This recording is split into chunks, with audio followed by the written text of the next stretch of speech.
Imagina la escena. El Imperio Romano, o sea, el poder más grande del mundo conocido, está en venta, literalmente. Y quienes lo subastan son los propios guardaespaldas del emperador. Vaya imagen para empezar. Es que es brutal. Hoy vamos a analizar a fondo una de las unidades militares más icónicas y la verdad más peligrosas de la historia, la Guardia Pretoriana. Es que su historia es una lección fascinante. Partiendo de un artículo histórico muy detallado, vamos a ver cómo una unidad de protección, de guardaespaldas, se convirtió en una fuerza política que podía nombrar y asesinar césares a su antojo. A su antojo, sí. Es una crónica de 3 siglos sobre poder, lealtad y, cómo esa lealtad puede corromperse por completo. Exacto, esa es la misión de hoy, entender esa transformación. ¿Por qué no aparecieron de la nada como los guardaespaldas imperiales que todos tenemos en la cabeza? Su historia, como casi todo en Roma, empieza mucho antes, en la República. Por supuesto, sus raíces son puramente militares, de campo de batalla. Hay que irse, fíjate, hasta la familia de los Escipiones por el 275 a.C., más o menos. O sea, muy al principio. Muy al principio. Un general en campaña necesitaba una escolta de confianza, sus hombres más leales, para protegerle en el centro de la batalla, en el meollo. La última línea de defensa. Justo. Y de ahí, de hecho, viene su nombre. Protegían el Praetorium, que era la tienda del comandante. Ah, claro. Formaban la cohorts praetoria, la cohorte del pretor. Eran en esencia la guardia personal de un general en activo. El tema es que su salto a la política de la capital, eso lo cambió todo. Y ese momento tiene nombre y apellidos. Segundo triunvirato. Octavio, Marco Antonio, la guerra civil. Ahí está la clave. Estos grandes líderes ya no solo combatían en fronteras lejanas, ahora se jugaban el poder en la propia Roma. Y claro, para eso se llevaron con ellos a sus guardias pretorianas, que eran veteranos curtidos y sobre todo leales a su general, no a Roma, Leales a la persona. a la persona. Pero fue Octavio, el que luego sería Augusto, quien rompió una tradición sagrada. Que se atrevió a cruzar el Pomerium con tropas armadas. Y no solo a cruzarlo, sino a instalarlas allí de forma permanente. El Pomerium era el límite sagrado de Roma. Dentro, por ley y por religión, no podía entrar ningún ejército. Hacerlo era, vamos, una declaración de intenciones en toda regla. Era decir, las viejas reglas ya no valen. Ahora el poder está donde están mis soldados. Una jugada arriesgadísima, pero que le salió bien. Una jugada de poder absoluto. Totalmente. Fue la primera vez que se acuartelaron tropas de manera estable en la ciudad.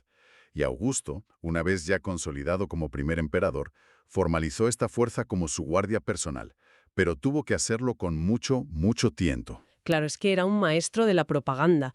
Tenía que mantener esa fachada de que la República seguía viva, ¿no? No podía llegar y presentarse con un ejército privado patrullando el foro. Precisamente. Así que fue muy sutil. Creó 9 cohortes, primero de unos 500 hombres, luego las amplió a 1000. Pero, y aquí está el detalle clave, para no alarmar a nadie. Solo 3 de esas cohortes estaban de servicio en Roma al mismo tiempo. Las otras 6 estaban discretamente acampadas en ciudades cercanas. Astupo. Tenía el puño de hierro a su disposición, pero lo guardaba en un guante de terciopelo. Una presencia letal, pero disimulada. Y me imagino que entrar en ese cuerpo de élite era el sueño de cualquier soldado. Los privilegios debían de ser enormes. No es que fueran enormes, es que crearon una clase aparte dentro del ejército. Para empezar, eran los únicos soldados autorizados a llevar armas en el corazón de Roma. Ya. Imagina el estatus y el poder que eso te da. El ciudadano te ve y sabe que eres diferente. Y que estás en cierto modo por encima de la ley. En muchos modos, sí. Además, sus condiciones eran mucho mejores, su servicio era más corto. Al principio, 12 años frente a los 16 de un legionario. 12 años. Más tarde se ajustó a 16 frente a los 20 de las legiones. Y todo esto sin pasar frío en una muralla de Britania o luchar en los desiertos de Partia. Estaban en el centro del mundo. Menos tiempo de servicio y en la capital. Suena bien. Pero la lealtad se compra con dinero. La paga estaba a la altura. Y tanto. Se hablaba del sesqui plexis pendum, o sea, paga y media. Pero eso se quedó corto muy rápido. Fíjate, bajo el emperador Nerón, un pretoriano podía llegar a ganar 3 veces y media lo que un legionario raso. 3 veces y media. Es una barbaridad. Es una diferencia abismal que te asegura una lealtad. Bueno, al menos mientras el dinero fluya. Y aquí entran los famosos donativos. Porque el sueldo era una cosa, pero estas bonificaciones eran otra liga. El donativum fue la herramienta que cimentó su poder y, a la larga, su corrupción. Era un regalo, una prima descomunal en metálico, que cada nuevo emperador les daba al subir al trono. Un soborno para comprar su lealtad desde el minuto 1. Un soborno institucionalizado, sí. Podía equivaler a varios años de sueldo de golpe. Y lo que empezó como un regalo para asegurar su fidelidad, con el tiempo se convirtió en una exigencia. Claro. La guardia no solo lo esperaba, sino que empezó a sentir que tenía derecho a él. Y si un emperador no pagaba, bueno, las cosas se podían complicar mucho. Eran temidos entonces, no solo por los senadores, sino por el ciudadano de a pie que se cruzaba con ellos. Muchísimo. Hay un poema de Juvenal que lo capta perfectamente. Describe a un pobre ciudadano quejándose de que un pretoriano, al pasar corriendo, le ha pisado y le ha dejado la marca de un clavo de su sandalia en el pie. Vaya. Es un detalle pequeño, pero refleja esa sensación de impotencia, de estar a merced de una casta militar arrogante y omnipresente. Porque claro, no se conformaron con ser los matones mejor pagados de Roma. Dieron el siguiente paso y empezaron a mover los hilos del poder de verdad. Y el arquitecto de ese cambio fue un hombre increíblemente ambicioso, el prefecto del pretorio bajo el emperador Tiberio, Lucio Elio Sejano. Sejano. Su gran movimiento estratégico, en el año 23 después de Cristo, cambió las reglas del juego para siempre. Tenía una idea que, sobre el papel, parecía puramente logística y de eficiencia, pero que escondía una intención política brutal. Exacto. Sejano convenció al emperador Tiberio, que confiaba ciegamente en él, de que era ineficiente tener a las cohortes pretorianas dispersas por Italia. Le propuso reunirlas a todas en un único y gigantesco campamento fortificado a las puertas de Roma, la Castra Pretoria. Que le acababan de poner una pistola cargada en la sien. Probablemente no en toda su magnitud. Sejano vendió la idea como una mejora de la eficiencia, de la disciplina, pero en realidad lo que creó fue una base de poder, física y psicológica. Claro, los tenía todos juntos. De repente, tenías a casi 10.000 soldados de élite en un solo punto, con una identidad común, un hogar y la capacidad de actuar como un solo cuerpo. A partir de ese momento, ya no eran la guardia del emperador, sino una institución junto al emperador. Y Sejano usó ese poder para intentar su propio ascenso, claro. Por supuesto, intentó convertirse en el heredero de Tiberio, eliminando a sus rivales. Su complot fue descubierto en el último minuto y fue ejecutado de forma terrible, pero el daño ya estaba hecho. La mecha estaba encendida. Sejano había encendido la mecha. Les había demostrado a la guardia el poder real que ostentaban. Y una vez que pruebas ese poder, es difícil volver atrás. Uno pensaría que tras la ejecución de Sejano aprenderían la lección y volverían a su rol. Pero fue todo lo contrario, ¿verdad? Casi se podría decir que se envalentonaron. Totalmente. Y la prueba definitiva llega en el año 41. El emperador Calígula es asesinado, precisamente, por oficiales de la guardia, hartos de su tiranía y sus humillaciones. Y ahí se produce una de las escenas más surrealistas de la historia romana. Es que es una escena casi de comedia. Mientras los senadores, con toda su pompa, se reúnen en el Capitolio para debatir la gloriosa restauración de la República, los pretorianos están haciendo lo que mejor se les da en una situación de caos: saquear el palacio imperial. claro. Y en mitad del saqueo, uno de los soldados ve algo moverse detrás de una cortina. La aparta y se encuentra al tío de Calígula, Claudio, temblando de miedo. Un erudito, apartado de la política, al que muchos consideraban poco apto para gobernar. Vamos, el último hombre que esperarías que se convirtiera en emperador. Y aquí viene la decisión que define a la guardia. Podrían haberlo matado, podrían haberlo ignorado, pero en su lugar lo agarran, se lo llevan a la Castra Pretoria y lo proclaman emperador. Pero ¿de verdad fue tan simple? O sea, ¿no hubo ninguna facción que se opusiera? Me cuesta creer que todo el aparato del Estado simplemente aceptara a un emperador elegido por un grupo de soldados en mitad de un saqueo. Hubo debate y resistencia en el Senado, pero no tenían tropas. El poder real, el de las armas, estaba en el campamento pretoriano. Ya. Y la lógica de la guardia fue puramente pragmática, fue de negocio. La República no nos va a pagar un donativum, este hombre, si le hacemos emperador, nos deberá el trono y la vida. Y Claudio captó el mensaje. Al instante, les pagó una prima astronómica, el equivalente a 5 años de sueldo. Fue el primer emperador, literalmente, creado por la guardia. Y una vez que creas un rey, sabes que también puedes destruirlo. Este patrón de violencia, de influencia, Se repite, constantemente. Fíjate en el año de los 4 emperadores, en el 69. Primero abandonan a Nerón cuando ven que su final es inevitable. Luego, su sucesor, Galba, comete un error fatal. ¿Se niega a pagarles? Se niega a pagarles el donativo prometido y pronuncia esa frase increíble: «Tengo por costumbre reclutar soldados, no comprarlos». Una frase para la historia, pero... Pero probablemente la última que debería haber pronunciado delante de los pretorianos. Es como decirle a un león que te has quedado sin carne. Duró unos pocos meses. Lo asesinaron en el foro y proclamaron a Otón que si estaba dispuesto a abrir la bolsa. Pero el punto más bajo, el momento de corrupción total, llegó más tarde. La famosa subasta del imperio. Sin duda, en el año 193. Tras asesinar al emperador Pertinax, que también intentó reformarlos y ponerles coto, hicieron algo inimaginable. Espera un momento, literalmente una subasta. ¿Cómo fue eso? ¿Se pararon en las murallas del campamento y gritaron «¿Quién da más por el trono?» Pues casi, fue así de descarado. Dos pretendientes, un senador riquísimo llamado Didio Juliano y el suegro del emperador asesinado, fueron al campamento a hacer sus ofertas. Vaya tela. Y los pretorianos, desde dentro de las murallas de la castra pretoria, los hacían pujar uno contra otro. Como si estuvieran vendiendo ganado, vamos.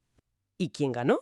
Al final, Didio Juliano ofreció 25.000 sestercios por soldado y se llevó el trono. Fue el momento más vergonzoso para Roma, la prueba de que el poder ya no residía en el Senado ni en el pueblo, sino en la corte que pagara más. Con todo este historial de intrigas, asesinatos, subastas, es fácil pensar que eran solo matones de palacio. Pero, ¿eran competentes en el campo de batalla? ¿O se habían ablandado con la vida en Roma? Esa es una idea equivocada, pero muy común. Eran una fuerza de combate de élite, temible, a la par de las mejores legiones. ¿Ah, sí? Sí. No hay que olvidar que cuando el emperador iba a la guerra, ellos iban con él. Lucharon en las durísimas campañas de Germania con Germánico, tuvieron un papel crucial en batallas de la Guerra Civil del 69, combatieron en las guerras dacias bajo Trajano. Vale. Y se pasaron años en la gélida frontera del Danubio con Marco Aurelio. Eran veteranos muy experimentados. Entiendo. ¿Y quiénes formaban esta élite? ¿Siempre fue un club exclusivo para itálicos? Al principio sí. El reclutamiento era muy selecto. Buscaban hombres de Italia Central y de provincias muy romanizadas como la Bética en España, Macedonia o Nórico. Y no solo exigían un físico impecable, sino también buen carácter y, fundamental, cartas de recomendación de personajes influyentes. Era una élite también social. Pero esto cambia. Y cambia irónicamente justo después de su mayor acto de corrupción. Exacto. La subasta del 193 indignó a los generales de las provincias. Uno de ellos, Septimio Severo, marchó sobre Roma con sus legiones del Danubio. Y se acabó la broma. Se acabó de golpe. Con una estratagema, convocó a los pretorianos que habían asesinado a Pertinax, les hizo salir desarmados, y una vez los tuvo a su merced, los disolvió, los desterró y les prohibió acercarse a menos de 100 millas de Roma. Una purga en toda regla. ¿Y con quién los reemplazó?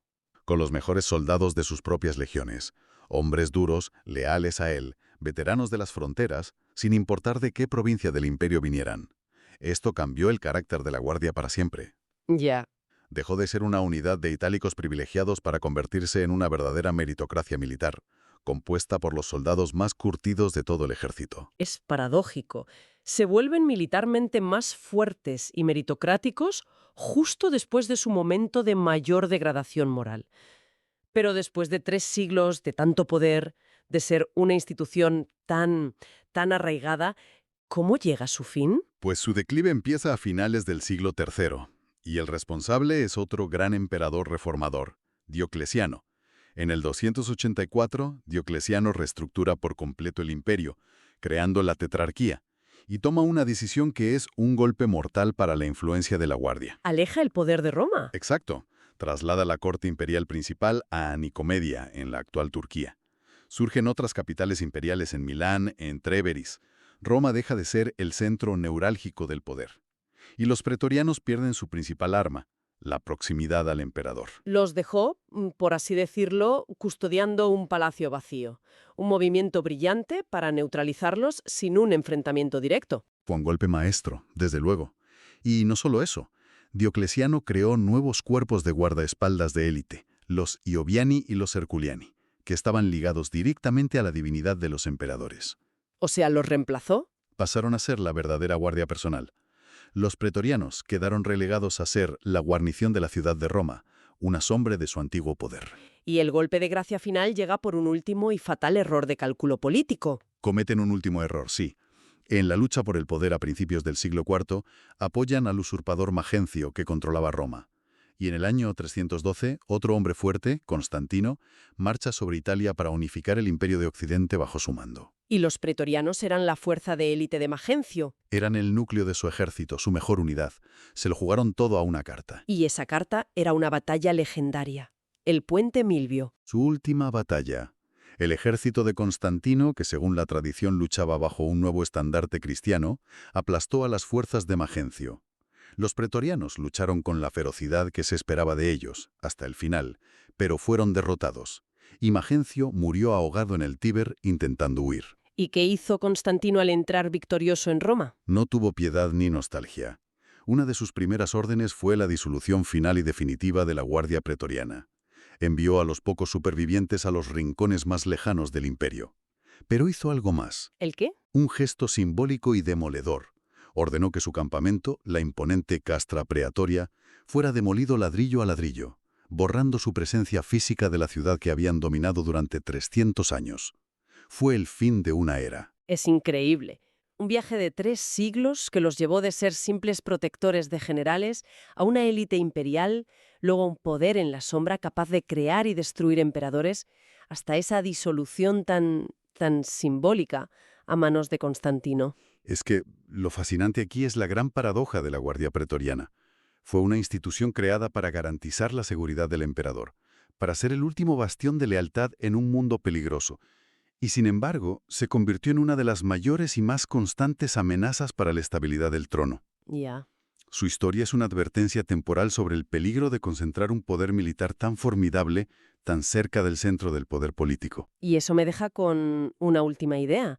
El artículo menciona de pasada a otras guardias de élite como los genízaros otomanos o la Guardia Varega de Bizancio, que también acabaron teniendo una influencia política desmesurada. Cabe preguntarse si el surgimiento de esta clase pretoriana, con sus propias ambiciones, es un riesgo casi inevitable en cualquier sistema con un poder muy centralizado, da igual la época o el lugar. O sea, ¿qué paralelismos, si es que los hay, podríamos encontrar en estructuras de poder más modernas?